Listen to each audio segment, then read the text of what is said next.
and violence. That's me speaking on Saturday. All right. Now, this is not an edit. He was done. That's what he said that he said. But the problem is he omitted things, and he did so on purpose. We condemn in the strongest possible terms this egregious display of hatred, bigotry, and violence on many sides. On many sides.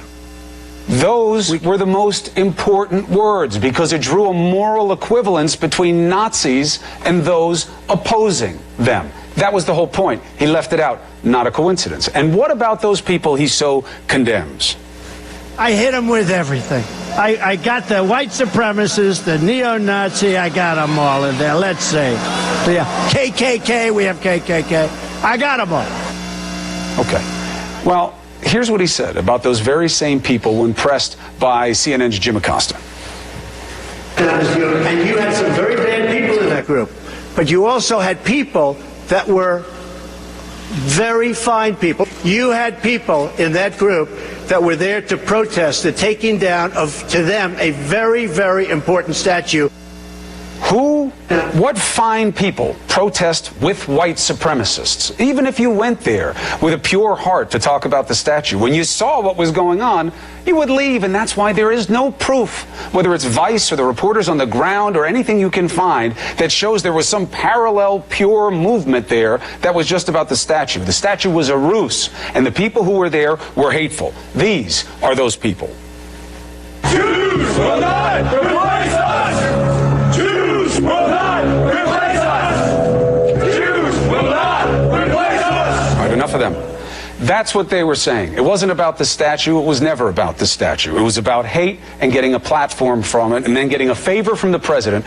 And what he did last night was misleading. And do not forget, it is a matter of fact. He drew a moral equation between white supremacists and those opposing them. This isn't about the violence that was wrong on both sides. It was about the morality at play on both sides. Those are his words. He can run from them, but he cannot hide from the truth. Allison. Okay, Chris, thank you for that. Let's discuss the president's speech last night with CNN political commentators. We have Anna Navarro and Ben Ferguson. And Anna tweeted last night, we'll read that.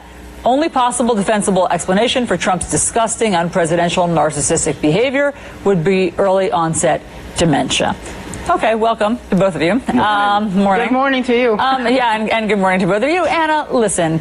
Are you going overboard? I mean, when you move into the mentally unfit, the dementia, that's just a whole new realm of which, frankly, you have no proof and no evidence. And so why jump that shark? Because it's not normal. And you see, people who are normalizing it at this point are becoming complicit. What we saw yesterday was a president of the United States fanning the flames. Look, for a while there, as Chris said, he was reading off the teleprompter, and you thought, okay, this might be a normal rally. He might, have some presidential moments. Then he takes these papers out of his pocket. He obviously had intent of going rogue, doing what his advisors told him not to do. Allison, he is the commander-in-chief. He is the leader of the United States. He is supposed to be uniting us. We have just had the most horrible week, the most horrible 10 days of division, racial tensions, grief in this country. And instead of this man going out there and figuring out how to heal the country, it was all about him. He didn't talk about hatred. He didn't talk about bigotry. He didn't talk about Heather Heyer. He talked about how he was the victim, how he was being attacked. That is called narcissism. That is not normal. That is not sane behavior. I am not a psychiatrist. I am just a regular human being who knows a lot of people and who knows the difference between right and wrong, which is more than this 71-year-old man baby seems to be able to know. Ben, how did you hear it? One, Anna, you're better than this. To come out there and, you criticize the president constantly, and that's fine. But to say that the man has a medical condition or imply that somehow it's dementia, you've had some pretty intense moments on TV. You had some intense moments where you're yelling the P word on TV. No one tweeted out and said that you have early onset dementia. To describe someone that way, I think, is incredibly unfair. I also think that honestly, you're a lot better than that. Okay, I know you don't like the president, I understand. But Ben, before we get into a debate about these two, I'm just curious. curious. What did you think that his speech last night was okay? Did you think it was unifying? I thought it was a classic campaign rally speech that we've been seeing now for what, a year, over a year. But he's the president. He's not a campaigner anymore. Well, you do campaign when you're the president. Right, but everybody does when they're the president. Just one more thing. Of course, look, a campaign by definition, a campaign is divisive. By definition, sure. As president, you're supposed to be uniting the country. Did you feel the speech was unifying? I don't think every speech the president gives has to be a, quote, unifying speech, because you're fighting for something in politics. I can give you thousands of examples where Barack Obama was not unifying the country and was trying to pass Obamacare.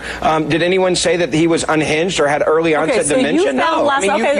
Anytime you're fighting for something political. Hold on, let me finish this one thing, though. This is the part that I think people that criticize the president, they constantly say, well, he's unpresidential, or he's unhinged, or he is outside the realm. The same people that are saying that are the ones that are tweeting things like, I think the president has dementia, or I think it's time to unseat the president, or I think it's time to impeach him. If you don't like the president, it doesn't mean that you have to go to personal attacks or to somehow say that his mind is not sane. That's a very, very, very bitter thing to say. Go ahead, Ann. Okay, now let me say this. I did not say he had dementia. You implied I said no. You did. Go read my tweet. It's right there. I'm not making it up. What I said was that it was the only defensible excuse. Ben, hold on. This is not about you and me. I'm not going to go after you because you're an apologist for every ridiculous thing this man says. You just did. This is about the president of the United States. Let me finish, Ben. I let you speak. What I said was that the only defensible excuse, the only defensible explanation is if he is not mentally well. Because if he is, then he is just such an incredible, self-centered, narcissistic, unfit jerk that it makes it that much worse. What I'm talking about. Only thing that would make it defensible is if he really is not well. If sometime later in the future we find out he had something. I'm not saying he has it. Of course you are. That's exactly what you're implying. I'm saying it is the only defensible excuse for his disgusting, self-centered, narcissistic behavior. I get you hate the president. You voted for Hillary Clinton. I'm fine with that. And I get that you apologize for every ridiculous, irrational thing that I don't apologize for everything he says, and I've criticized him multiple times. I agree with both of you that this isn't actually about both of you. Ben, I'm really curious. Did you think last night's speech was helpful for the country? I think last night's speech, there's two things that I took away from it. People that criticized the president last week on his response, and I was one of those that criticized him on his response to Charlottesville. Last night he admitted to both sides, and then people criticized him saying, well, he's rewriting history. Wait, he omitted it last night. So why did he do that? And so my point is this.